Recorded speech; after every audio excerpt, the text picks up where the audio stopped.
This is FightPickExperts.com, here to break down tomorrow night's World Junior Flyweight title bout between champion Calderon-Segura and Ivan Calderon, who is the challenger.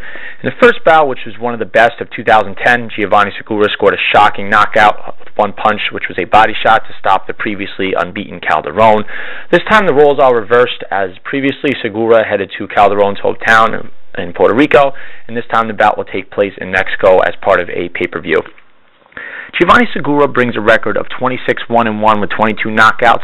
He's from Bell, California, and by way of Mexico. Does have some good wins under his belt. Of course, Calderon, he defeated Cesar Canchilla, who was the only man to beat him, Sonny Boy Gyro, Daniel Reyes, and Carlos Tamara, who is a former world champion in his own right. Segura is a massive puncher for the 108-pound division. Really likes to come forward and slug it out, and has been able to overpower just about everyone he fought, including Calderon, when he did stop him with that body shot, and definitely one of the best fights, and pretty much a big upset from last year. Calderon, on the other hand, is everything that Segura isn't. He is a pure boxer, has a record of 34-1-1 with 6 knockouts.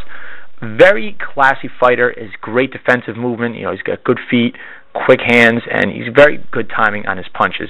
All time in world title fights, he has 18 wins, 1 loss, which was to Segura, and 1 technical draw, which came against Rodel Mayol.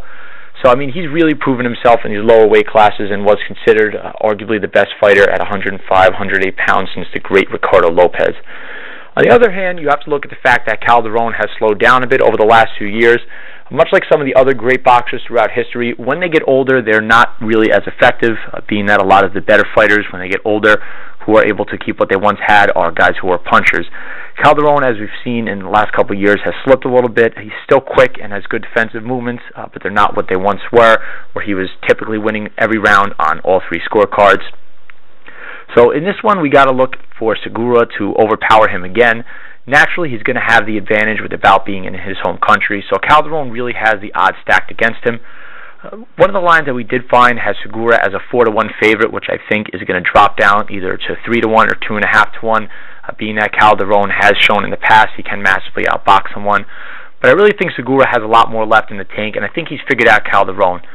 Much like when he fought against Rodel Mayol in the first fight, he did take the fight to Calderon, which is what Segura did, and I think that's going to happen again. So look for Calderon-Segura to score another knockout of Calderon, who simply does not have the quickness he once did and does not have the power to keep off Segura. Figuring probably similar to last bout, it'll probably be a knockout a little bit late, maybe rounds 8, 9, or 10. If not, I can see Segura pulling out a decision depending upon how Calderon fights.